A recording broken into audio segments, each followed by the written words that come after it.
La jeunesse s'interroge aussi, monsieur Asselineau. Une nouvelle question posée par un jeune internaute. Il a ou elle a 14 ans. Bonsoir, président. Que pensez-vous des nouvelles régions de France et feriez-vous des contrôles aux frontières? Alors j'en profite pour saluer cet internaute et sa simple existence, si j'ose dire, me fait très plaisir. Et j'en profite pour dire quelque chose qui fait vraiment extrêmement chaud au cœur, c'est que nous avons non seulement on a énormément d'intérêt chez les internautes, chez les citoyens, on continue à avoir des adhésions. D'ailleurs, on a commencé cette soirée, j'ai oublié de le rappeler, on était tous troublés par les images de l'ouragan Irma. Nous avions 28 726 adhérents, c'est le nombre qui est ici, au début de cette soirée. Donc voici que nous sommes déjà passés à 26 728. Il y a déjà eu 2 adhésions dans le courant de cette émission. On va suivre d'ailleurs ce compteur. Vous savez que le compteur est automatique. Alors, on constate également qu'il y a des Français, des jeunes Françaises de plus en plus jeunes qui s'intéressent à nous. C'est assez incroyable. L'autre jour, j'étais allé à Lille, samedi dernier, pour la grande braderie de Lille, et il y avait énormément de jeunes qui sont venus, des étudiants, mais parfois c'était des lycéens. Il y a même eu un collégien, c'était vraiment...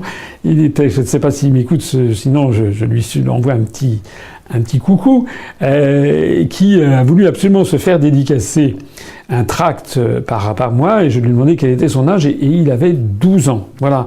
Dans le courrier aujourd'hui, j'ai vu arriver également un courrier qui a été envoyé par un petit Français qui a un prénom assez étonnant. Il s'appelle Cyr, C-Y-R, comme Saint-Cyr. Je vais pas dire son nom de famille, mais qui m'a envoyé un petit message. Il se reconnaîtra aussi, pour me demander une affiche dédicacée. Et il me dit pas son âge, mais la façon dont la lettre est très très très gentille et tournée me donne à penser qu'il doit avoir entre 11 et 14 ans, quelque chose comme ça. Donc bienvenue également à cet internaute de 14 ans. La question sur les régions, là je vais répondre très rapidement. Il faut que cet internaute et les autres qui se posent des questions aillent voir la conférence que j'avais enregistrée à Namur, je crois, en Belgique, sur les eurorégions. C'est-à-dire que le redécoupage des régions vise en fait à démanteler progressivement la République, à avoir des régions qui s'opposent de plus en plus au pouvoir central et à promouvoir une Europe, des États-Unis d'Europe, sur le modèle des États-Unis d'Amérique, mais les États-Unis d'Europe, il faut faire attention à ce qu'on appelle les États. Pour beaucoup de gens, quand ils pensent à États-Unis d'Europe, ils pensent à France, Italie, Espagne, Portugal, etc. Alors que dans les concepteurs de la politique dite des euro-régions, quand ils pensent à État, ils pensent à des sous-entités nationales, comme par exemple la Catalogne, qui fait parler beaucoup d'elle en ce moment, le nord de l'Italie, les Flandres, la Wallonie, l'Écosse, et puis des gens qui en France verraient bien la Belgique, la Bretagne, ou bien l'Aquitaine, la Nouvelle-Aquitaine, etc., créer en fait un démembrement de la République. Alors c'est évidemment totalement anticonstitutionnel, et c'est extrêmement grave. Parce que quand on pense que la République française, les 65-67 millions d'habitants que nous sommes, qui est quand même la 4e puissance nucléaire au monde, 4e ou 5e, qui est quand même la 7 ou 8e puissance économique au monde, qui a un siège permanent au Conseil de sécurité, si nous n'arrivons pas à résister au rouleau compresseur des néoconservateurs américains et de la construction européenne, est-ce que vous imaginez qu'une Corse indépendante, une Bretagne indépendante, une Alsace indépendante, une Catalogne indépendante, etc., pourrait mieux y résister? Évidemment non. C'est la raison pour laquelle il faut être très vigilant là-dessus. Quant au contrôle aux frontières, j'ai déjà dit que les contrôles aux frontières dépendaient actuellement non pas des traités européens stricto sensu, mais des accords de Schengen, qui sont disjoints des accords européens, des traités européens.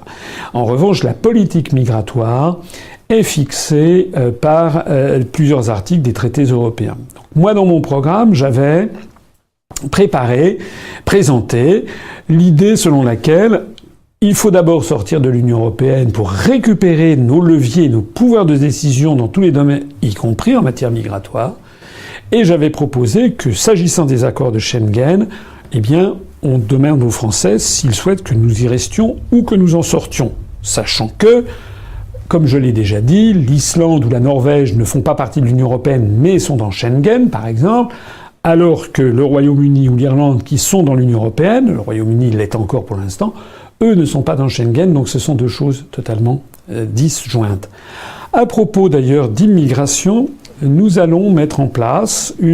vais mettre en place un grand comité de travail sur cette question des problèmes migratoires en France, parce que c'est un sujet où certains internautes nous ont reproché, c'est pas faux, d'être peut-être pas suffisamment explicite. Pourtant, j'ai eu l'occasion de m'en expliquer.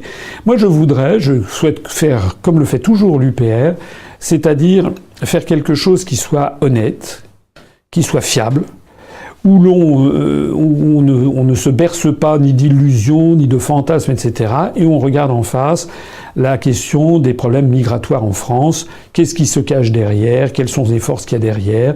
Qu'en pensent également les Français, etc. Donc au cours des mois qui viennent, probablement, on contribuera avec l'esprit UPR, c'est-à-dire un esprit de sagesse et de rassemblement national, on contribuera à essayer de regarder cette question droit dans les yeux, mais avec bienveillance, mais aussi sans non plus trop faire preuve de naïveté. C'est un sujet qui préoccupe les Français. Il est temps que l'UPR ait une doctrine beaucoup plus précise que celle que pour l'instant j'avais développée.